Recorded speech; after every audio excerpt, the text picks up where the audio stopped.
What is going on, Cultivate family? I hope you are all good wherever it is that you're hearing this from today. I am currently in my studio with a snoring dog on my knee, and I've got a decaf green tea because I accidentally had too much caffeine today, all before like 1 o'clock. So I am very caffeinated and very excited to bring you another episode. We're bi-weekly now for those that missed my episode a couple of weeks ago, just meaning I can spend a little bit more time planning, making, editing, and all that stuff. So today we're going to actually talk about something that I haven't covered on the podcast yet specifically, so I'm super excited about this one. We're going to talk about hybrid training. Now, hybrid training is a training style that I've pretty much probably done my whole life in a sense, but it's only really been recognized more of an actual thing and being referred to as hybrid over the last few years. So it's cool to have the language for it now, but also it does piss a lot of CrossFitters off, usually because they think CrossFit is the better option, but that's not what we're talking about today anyway. So the idea behind hybrid training is mixing multiple modalities of sport and fitness together. And the most popular coupling of those is strength training and running. But a lot of folks swim, cycle, do calisthenics, do specific sports like rugby or football. There is very little rules aside from the fact that you're mixing multiple sports together and trying to get good at all of them at the same time. And there's a lot of research to suggest from a strength and running perspective that isn't possible, but a lot of people are proving that wrong. This is the way that I've been training for years. I've always been a runner. I've always loved strength training. I've obviously dabbled in CrossFit and then went back to hybrid training afterwards because it suited me better.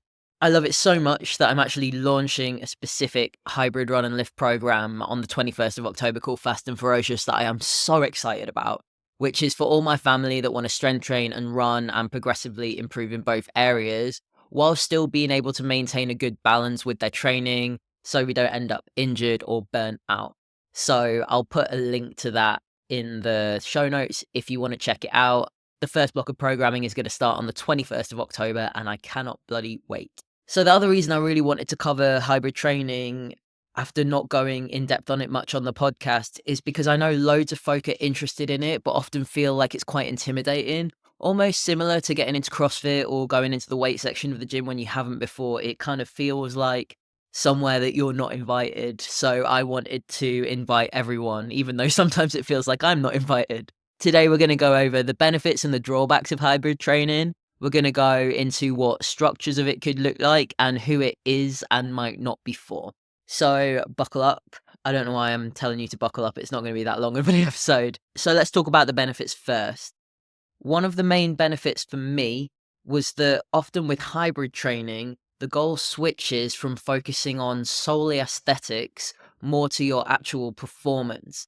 And for a lot of us that have struggled with body image, it's so refreshing and nice to focus on getting stronger and faster without the focus being on getting jacked, but still having all the good vibes and the nice feels and euphoria from lifting weights. And I'm not saying that aesthetic goals are bad. You know, on this podcast, we don't think aesthetic goals are bad. But as we spoke about on last week's podcast, the world, more specifically the fitness industry, does have a huge body image problem. And I think taking the emphasis off our bodies, especially if you've been training bodybuilding style for a long time, which I was doing, it's nice to kind of focus more on what your body can do over what it looks like. And I definitely still enjoy noticing that I've built muscle, that my back's getting thicker, that I have more arm definition. I like all of those things, but also having more performance goals to chase, that fulfills me so much more and pushing my body to see what it can do. That's why I love it. So for a lot of folks, if you have struggled with body image, this is a really great way to tailor your fitness so you're focusing more on your performance. Next benefit is for our long-term health, it is awesome. We should all be doing some form of cardio for our long-term health, our heart and lung health. So using this format of training really, really helps with that because it combines it. Thirdly, for a lot of us with ADHD, it's perfect because you can mix all the skills and forms of movement that you love in whatever way suits you. And often having lots of variety can be really, really handy for us, especially when we like switching between things, doing all the things, and getting little hits of dopamine here and there. And a lot of my clients have found that as well in exactly the same way that I have, which is why I love training that way and I love coaching people to train that way. Next up is that you can work on specific skills, but you can also just like take yourself for a big run or a big cycle or a heavy lifting session. Now, me with my CrossFit background, I still enjoy working on the Olympic weightlifting and the CrossFit gymnastics, even though I don't do CrossFit. So I tie all of that in because there isn't necessarily any rules. Now, obviously, when you hybrid train, you don't have to do Olympic lifting, you don't have to do CrossFit gymnastics. I do because I've got that background, but most of my clients do not, and they love it just as much. And I think the thing that I've noticed with a lot of my clients that hybrid train is that they get to build up their compound lifts in the gym, their squat, their bench, their overhead press, their deadlift, but at the same time, they're building great endurance inside and out of the gym. And that is a really empowering feeling.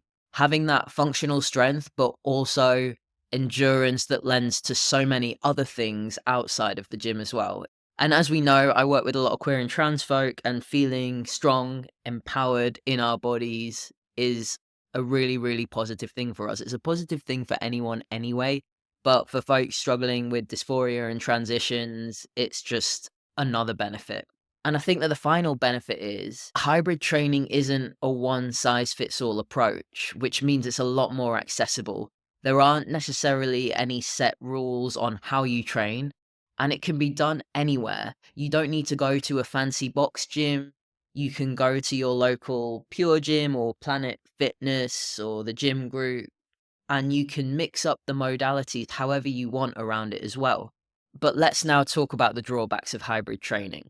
If you want to be an amazing runner, an amazing cyclist, or an amazing Olympic weightlifter, or you want to bodybuild, you won't always benefit in the same way training in a hybrid style. But most of us don't necessarily strive to be incredible at one specific thing when we're not professional athletes that have dreams to compete or become professional.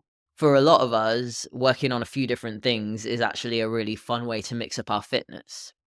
So I wouldn't say that's a drawback, but if, for example, you want to get absolutely jacked, you want to build a huge physique, bodybuilder style, then potentially doing running or long cycles or big endurance cardio workouts is potentially gonna not suit you because that could be time that you would be spending in the gym building your body. Another example would be if you had dreams of being an Olympic cyclist or you wanted to go into track and field professionally, you wouldn't want to spend loads of time strength training. You would still strength train, but it would only be to support that one skill.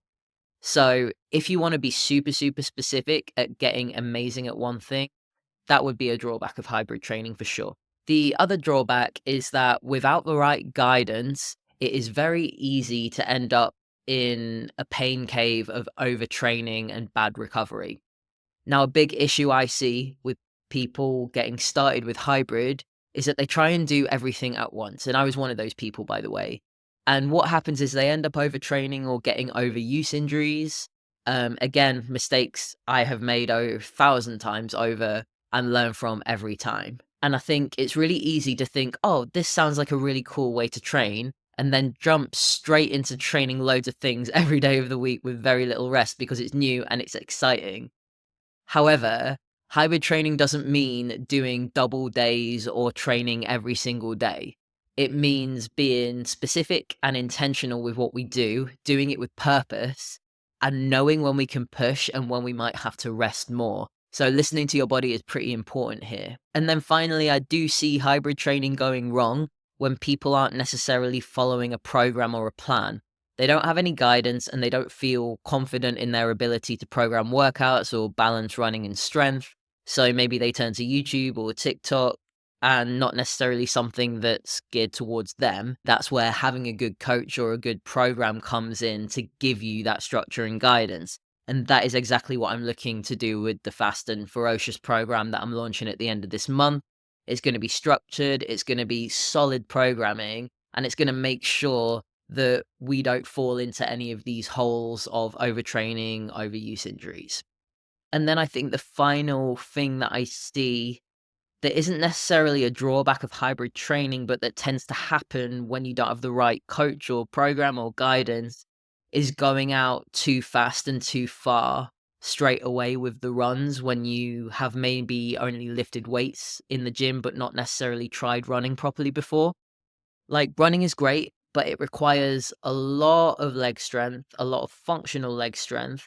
So training in the gym is a great opportunity for injury prevention and to increase muscular endurance if you're wanting to hit those long runs and work up to like half marathon or even ultra distance. But we literally have to walk before we can run and build up the strength and the engine to support it. So going out too hot and heavy with your runs isn't a drawback of hybrid training, but sometimes a byproduct of getting a bit excited and being like, yeah, come on, send it straight away. And you've not necessarily got into running properly yet. So there's not loads of drawbacks, but to sum up, if you want to really master a specific skill, it would be like learning to play 5 instruments, but only wanting to be known as a maestro at one of them. So you'd probably just stick to one. So I hope that makes sense. Next, let's get into structure of hybrid training. So, like I said earlier, there's no set rules when it comes to this form of training. It ultimately just depends what your goals are, what you enjoy, and what you want to work on most. So, as an example, for me this year, specifically, I've been working on injury recovery, so strengthening after my ankle break and my calf injury. I've been working on my Olympic lifting, and I've been building to half marathon distance and eventually marathon distance for Manchester Marathon next year. But the year before that, I was actually training specifically for High Rocks, which is a functional fitness race, if anyone's not heard of it. So I was doing less long runs and more kind of strength and conditioning workouts. Some of my clients in Fuzz Culture Club are training for specific races or competitions, but some of them have no interest in doing that. They just love training, they just love keeping fit and well. So, what we do is we just set little goals along the way, little benchmarks to keep things fun and to keep pushing ourselves to improve our fitness or our strength or our endurance. So, a few examples, I had a quarterly chat with one of my people the other day. We hit the 5K, we hit the 10K, and she decided she doesn't necessarily want to build up to that half marathon distance because she's not got loads of time to do long runs. So we picked the goal of working towards a 5K personal best, and we've mapped out 8 weeks of running progressions to gear her towards that. And then in the gym, we have set some weight specific goals for squats and overhead press. So lots of nice mini things that you can do without actually wanting to compete or enter races or comps, because a lot of us don't want to do that. We just want to go and enjoy our time in the gym, but it's not the center of our world, and that's totally valid. This year, my training has mostly looked like 3 strength workouts, 1 conditioning workout where I mix cardio and strength, and 1 to 2 runs, depending on how my body's feeling. Now that I'm further along in injury recovery, I'm doing 4 strength sessions and 1 to 2 runs or a long cycle, depending on how my body's feeling. And then when I was training for High Rocks, I didn't necessarily do any long runs at that point because I didn't need to, because that wasn't in line with my goals. So 3 different years, 3 different goals for training, and my training split has looked different for each one of them, but I'm still training in a very similar way. So structure-wise, decide what you want to work on. Strength, running, other modalities of movement, or a specific sport, and plan based on the time you've got available and what your goals are. And that's how I do it with my clients. We map out how much time they want to dedicate to training, because for some people, they might only want to do 3-4 sessions a week, maybe even 2 to 3. Some of my clients might want to do 4 to 5 sessions a week. So once we've worked out time availability, we'll then get into specific goals and how we split things up, and there's no right or wrong way. So in my upcoming Fast and Ferocious program, we are going to strength train 3 times a week and we are going to run twice. And the runs could be done on the same day as the strength, but they also can be spread out. So my aim with that is to make it really easy for someone with a full-time job to manage if training is a priority to them, but they don't want to spend a shit ton of time in the gym because they also want to have a life outside of that as well. So no rules with structure, but definitely just ensure you've got a plan that progresses you, but also meets you where you're at so you don't go out too hot. We don't want to just hop into this kind of training at full ferocity, especially if there's certain things we haven't done before, like the big compound lifts, or we've not been much of a runner in the past. Now, finishing up, who is hybrid training for and who is it not for? It is for people that are wanting to build strength whilst also increase their endurance, but don't necessarily want to master one specific sport or skill or go professional. It's for people that enjoy variety and really pushing themselves with what their body can do and what they're capable of. And it's for people that already train a few times a week, because training multiple modalities of fitness and sport when you only do, say, like 1 session a week, that would be fairly logistically hard to fit in unless you did one like mammoth session. And then when we think about who hybrid training isn't for, it's just not for people that want to get super specific and master, say, CrossFit or Olympic lifting or cycling or track. You might still cross train, but only to support the main skill you're trying to master. So that wouldn't necessarily be a hybrid version of training. So to sum everything up, hybrid training is the way that we mix multiple modalities of sport and fitness together.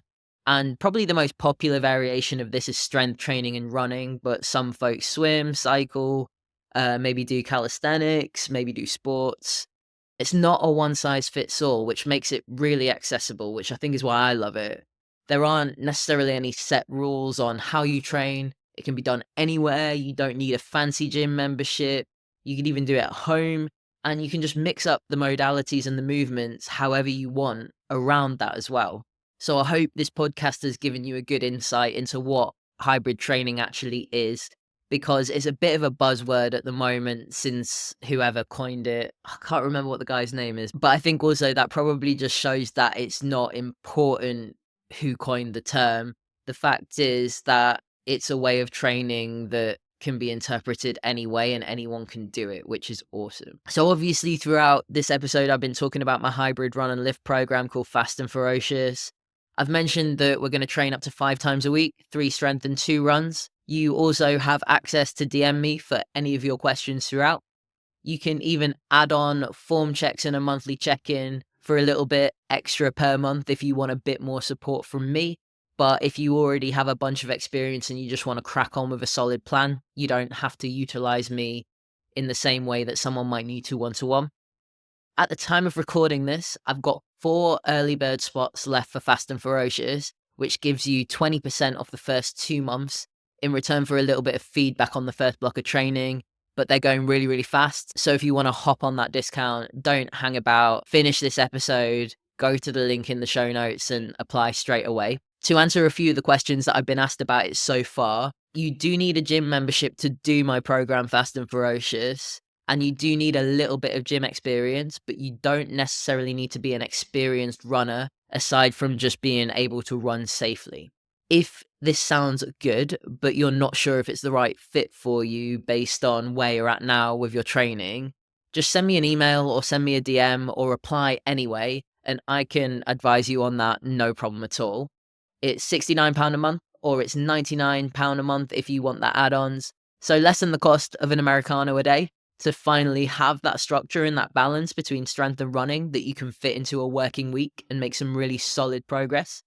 So for any of you that are thinking, yep, that's my flavor, if you're ready to take action, fill in the form in the show notes. And for anyone that's got any more questions, apply anyway and ask me the questions in the form, or just drop me a DM on Instagram. I've done a few little group programs over the time that I've been a coach, and this is by far the best thing that I have put together in a few years of doing this. So I'm really, really excited. It's a really nice way for me to be able to help a lot of people that are a bit further on in their fitness journey. They've got some experience, but they just really want the structure and the solid programming and a bit of accountability. I can't wait to roll it out. It's going to be so much fun.